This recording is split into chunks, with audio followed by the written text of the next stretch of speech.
In the beginning God created the heaven and the earth. And the earth was without form and void, and darkness was upon the face of the deep. And the Spirit of God moved upon the face of the waters. And God said, "Let there be light." And there was light. And God saw the light that it was good. And God divided the light from the darkness. And God called the light day, and the darkness he called night. And the evening and the morning were the first day. And God said, "Let there be a firmament in the midst of the waters, and let it divide the waters from the waters." And God made the firmament, and divided the waters which were under the firmament from the waters which were above the firmament, and it was so. And God called the firmament heaven.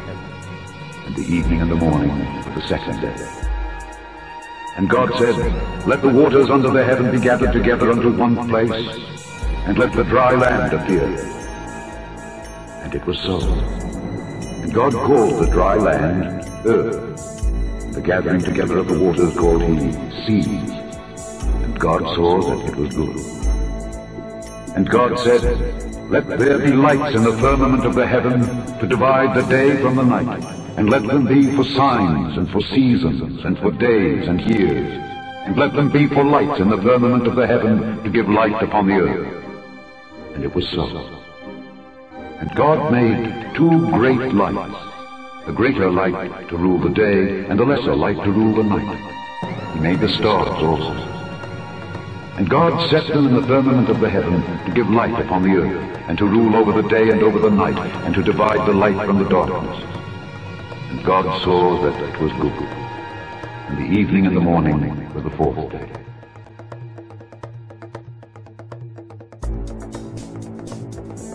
And God said, "Let there be lights in the firmament of the heavens, in the firmament of the heavens, in the firmament of the heavens, in the firmament of the heavens."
Then spake Joshua to the Lord in the day when the Lord delivered up the Amorites before the children of Israel.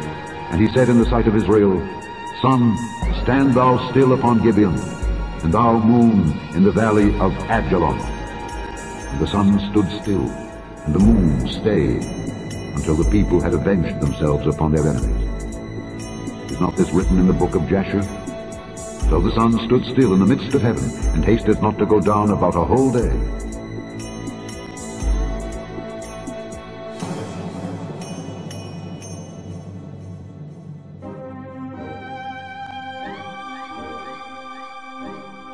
Fear before him all the earth. The world also shall be stable, that it be not moved. The Lord reigneth, he is clothed with majesty. The Lord is clothed with strength, wherewith he hath girded himself. The world also is established, that it cannot be moved. Say among the heathen that the Lord reigneth.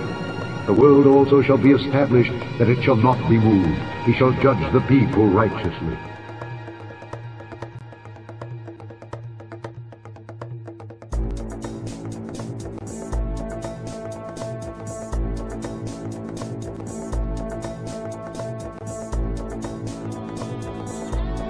It is he that sitteth upon the circle of the earth, and the inhabitants thereof are as grasshoppers, that stretcheth out the heavens as a curtain, and spreadeth them out as a tent to dwell in.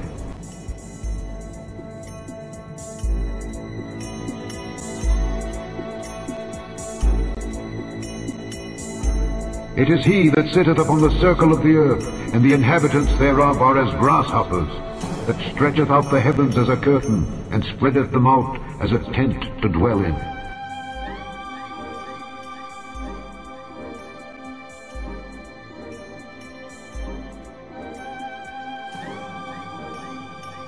For he looketh to the ends of the earth, and seeth under the whole heaven.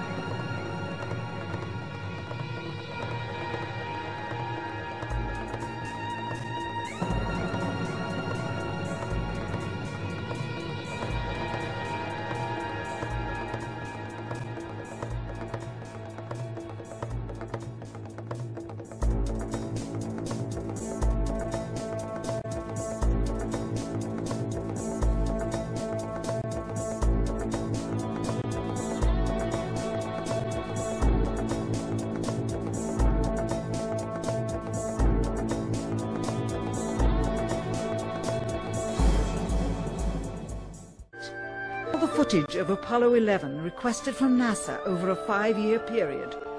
One gem was discovered just before the completion of this documentary. An old reel received by mistake. It contains the raw or unedited footage of the crew of Apollo 11, Michael Collins, Edwin Aldrin Jr. and Neil Armstrong, staging part of their mission for nearly an hour in living color, with exceptionally clear behind-the-scenes audio of conversations discussing the techniques used to achieve a disingenuous picture depicting the Earth at a distance, in order to falsely demonstrate their far journey from it and their ability to survive passing through the Van Allen radiation belts. It cannot be misconstrued that this staging was done for some other reason, for the reel itself is slated and dated July 18th, 19th and 20th, 1969, the very days of the mission when they were said to be approaching and achieving lunar orbit. Furthermore, it is apparent they are in genuine zero gravity of the actual spacecraft, necessary to convince the mass media of their authenticity, just not any further than Earth orbit, as you will see.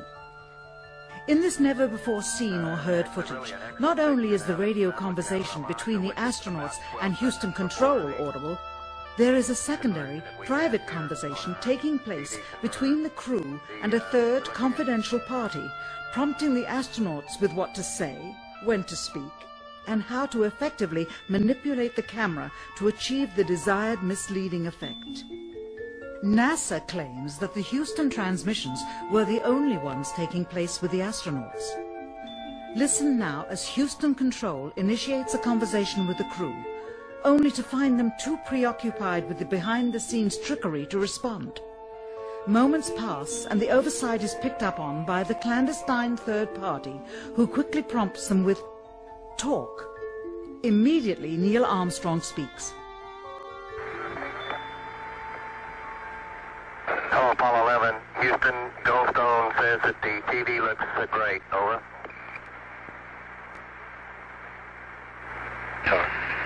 Okay, Roger. We're nothing in on Earth.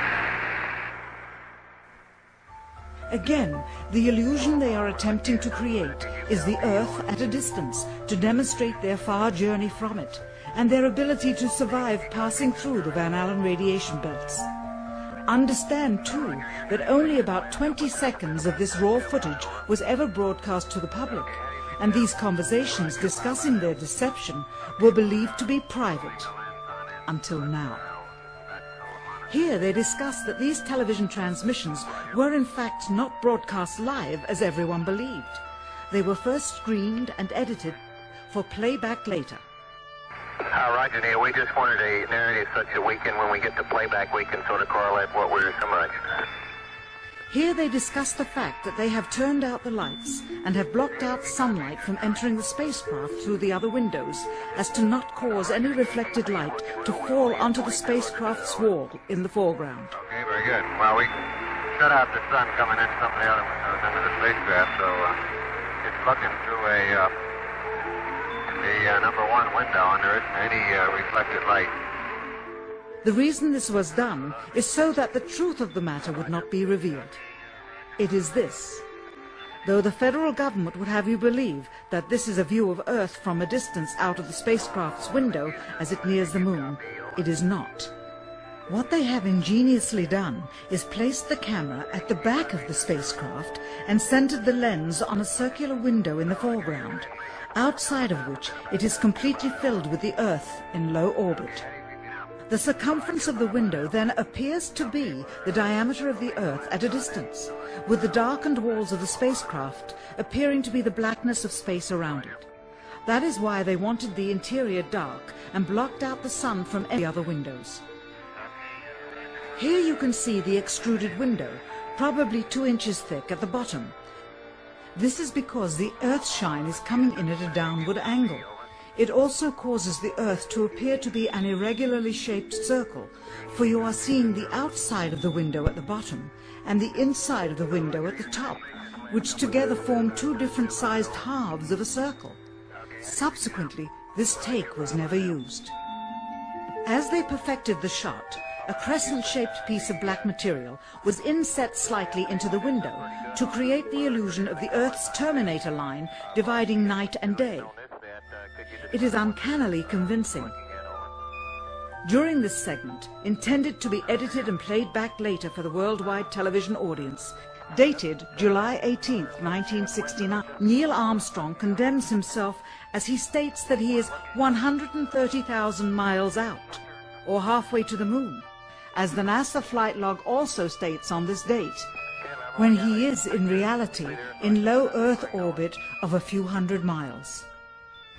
Roger, Houston, Apollo 11. Calling in from about 130,000 miles out. Here, during another segment, also intended to air after review, Neil Armstrong falsely explains to the viewers how the shot is attained by putting the camera's lens to the window's glass, as it would have to be if they were the claimed distance away from the Earth. We only have one window that has a view of the Earth, and it's filled up with the TV camera. If the window was completely filled up with a TV camera, as he stated, then an astronaut's arm would not be able to get between the camera and the window, as it obviously does here in this outtake. South America becomes invisible just off beyond the Terminator or inside the shadow.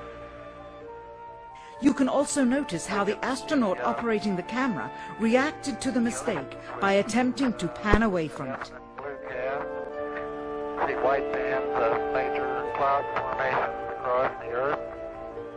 And This is a segment that they believed wasn't even being recorded, much less suitable for broadcast, for the lens was being zoomed out and the scene was being changed to that of an interior of the astronauts at work, and apparently the stop button popped back up on the recorder without notice. Here is the diffused work light that they used to see camera controls, but not throw light onto the spacecraft's wall. Here they remove part of the crescent insert.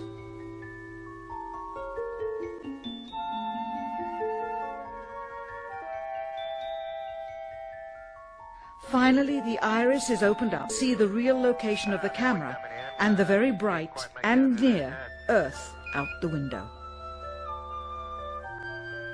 Here is the slate for the 19th of July, and the same shot of trickery on the 19th of July, and then the 20th, and the same misleading shot on the 20th. Later that evening, they were said to be walking on the moon. How can this be when they were in Earth orbit only 9 hours earlier, and the moon is some 3 days' journey away?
the great dragon was cast out, that old serpent called the devil and Satan, which deceiveth the whole world.